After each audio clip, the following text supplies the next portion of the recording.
केंद्रीय कैबिनेट में जनता दल यूनाइटेड का शामिल होने को लेकर राजनीतिक हलचल बढ़ी हुई है।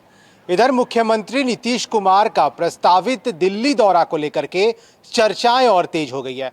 हालांकि इन सबके बीच जेडीयू के राष्ट्रीय अध्यक्ष आरसीपी सिंह का ताजा बयान सामने आया है। आरसीपी सिंह ने एक बार फिर से अपनी उस बात को दोहराई है जिसमें उन्होंने कहा था कि जनता दल यूनाइटेड का केंद्रीय मंत्रिमंडल में शामिल होना तय है। अब ये प्रधानमंत्री नरेंद्र मोदी पे निर्भर करता है कि वो कब केंद्रीय मंत्रिमंडल का विस्तार करते हैं। उन्होंने इस बात को फिर से कहा कि जब भी केंद्रीय मंत्रिमंडल का विस्तार होगा उसमें जेडीयू जरूर शामिल होगा। हालांकि उन्होंने एक बात जरूर कही कि जनता दल यूनाइटेड से केंद्रीय कैबिनेट में कौन शामिल होगा इसका फैसला अंतिम तौर पर नीतीश कुमार करेंगे। नीतीश कुमार पार्टी से शामिल होने वाले चेहरों पर मुहर लगाएंगे और मंत्रियों को कैबिनेट में शामिल कराने का विशेषाधिकार प्रधानमंत्री के पास है। आरसीपी सिंह ने कहा कि केंद्रीय मंत्रिमंडल में कितनी सीटों पर जेडीयू के मंत्री होंगे इसको लेकर फिलहाल कुछ भी कहना ठीक नहीं। ऐसे सवालों का जवाब देने से गठबंधन में कटुता बढ़ती है, लिहाजा यह सब कुछ गठबंधन धर्म के मुताबिक होगा। आरसीपी सिंह ने कहा कि कैबिनेट में जेडीयू के शामिल होने का कोई फॉर्मूला नहीं है। जब कैबिनेट का विस्तार होगा तो सारी बातें सबके सामने आ जाएंगी। साल 2019 में मोदी सरकार के गठन के वक्त जनता दल यूनाइटेड को एक मंत्री पद का ऑफर बीजेपी ने दिया था। तब नाराज होकर नीतीश कुमार ने केंद्रीय कैबिनेट में शामिल नहीं होने का फैसला किया था। अब पार्टी को कम से कम 2 मंत्री पद मिलने की उम्मीद जताई जा रही है। जेडीयू की तरफ से केंद्रीय कैबिनेट में शामिल होने वाले दावेदारों में आरसीपी सिंह और ललन सिंह का नाम सबसे ऊपर है। हालांकि पार्टी के कुछ अन्य शहरों की भी चर्चा हो रही है। संतोष कुशवाहा, रामनाथ ठाकुर, चंदेश्वर और चंद्रवंशी ऐसे सांसद हैं जिनके नाम की चर्चा इन दिनों खूब हो रही है। लेकिन आरसीपी या ललन सिंह में से किसी एक को चुनना नीतीश कुमार के लिए आसान नहीं होगा। अब जब मुख्यमंत्री नीतीश कुमार दिल्ली दौरे पर जा रहे हैं तो राजनीतिक हलचल और बढ़ गई है। हालांकि ललन सिंह ने जो बयान दिया है उसके मुताबिक उन्होंने कहा कि मुख्यमंत्री नीतीश कुमार दिल्ली अपनी सेहत को लेकर के जा रहे हैं। हालांकि किस बात को लेकर के, किस सेहत की बात ललन सिंह कर रहे हैं ये उन्होंने साफ नहीं किया, लेकिन उन्होंने ये जरूर कहा कि वो डॉक्टरों की सलाह लेने के लिए दिल्ली जा रहे हैं। लेकिन जब मंत्रिमंडल का विस्तार होना है, इस वक्त जो लोगों के मन में चर्चाएं चल रही हैं वो सिर्फ और सिर्फ केंद्रीय मंत्रिमंडल के विस्तार को लेकर के।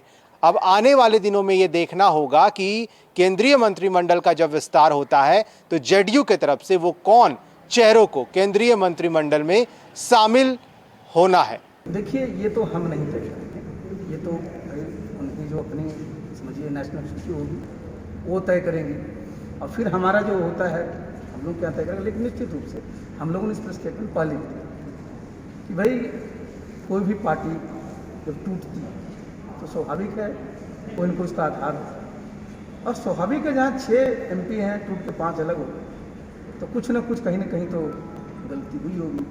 और मैं देख रहा था, मुझे अच्छा भी नहीं लग रहा था। एक दिन मैं सुना कि उन्होंने कहा मैं शेर का वो हूँ और कल कह दिया अनाथ हूँ। हिंदुस्तान में आज तक मैंने नहीं सुना कि शेर भी कभी अनाथ हो सकता। और शेर का बेटा अगर शेर है तो शेर का भाई क्या दूसरा होता है, वो भी शेर रखता है। ये क्या पशुपति पारस भी मंत्री बनेंगे?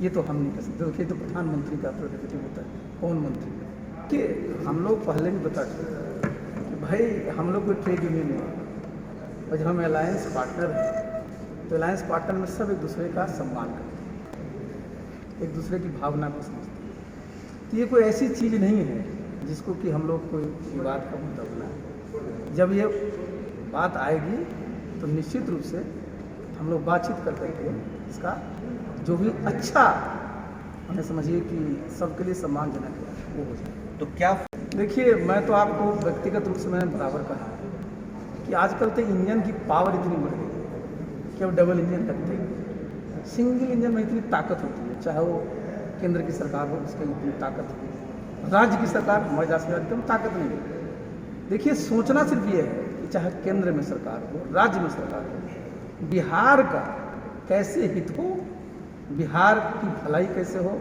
बिहार विकसित प्रदेश कैसे बने, इसमें केंद्र भी सोचती है, राज्य को भी सोचना है और दोनों मिलकर के करेंगे तो निश्चित रूप से हम लोग इसमें काम कि हमारा बीजेपी के साथ आज से नहीं बहुत वर्षों का संबंध 96 से, और हमारा शीर्ष नेतृत्व है उसमें कहीं कोई तनातनी नहीं होती। और निश्चित रूप से जब केंद्र में भी हम शामिल होंगे और यहाँ भी सब शामिल हैं तो समन्वय और बेहतर होता है, अंडरस्टैंडिंग और बेहतर होती है, तो और भी जो माहौल है उसको बेहतर होने में हम लोग बेहतर करने में कामयाब होंगे।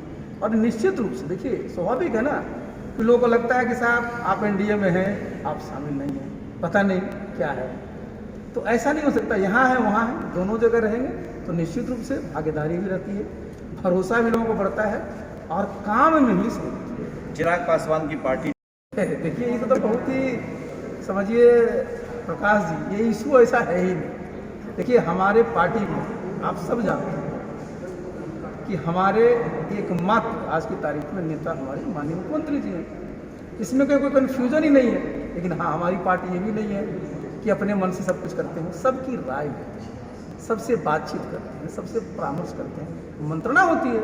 और जो भी हमने आज तक निर्णय लिया, हमारे नेता ने निर्णय लिया, पार्टी ने उसको बहुत ही अच्छे ढंग से उसको लिया। मैंने सुना है आपका भी नाम आ रहा है। हमारा नाम तो 2017 से चलते रहता, परमानेंट हमारा नाम रहता है।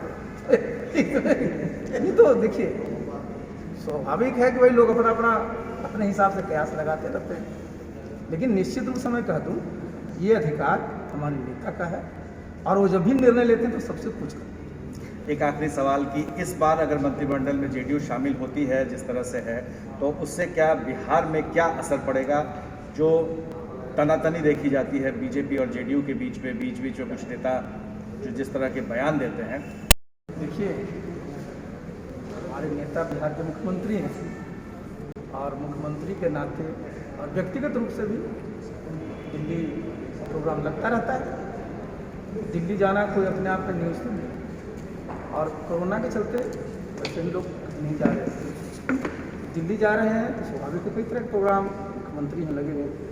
और आपने जिस बात की चर्चा की उस पर तो मैं पहले भी बोली कि भाई जब भी केंद्रीय मंत्रिमंडल का विस्तार होगा, जनता दल ही चूँकि एनडीए का पार्ट है तो निश्चित रूप से जनता दल की उसमें भागीदारी होगी। ये मैं पहले भी बोल चुका हूँ और इसमें कहीं कोई कन्फ्यूजन नहीं है। लेकिन सवाल ये उठता था कि जब पहली बार जब मंत्रिमंडल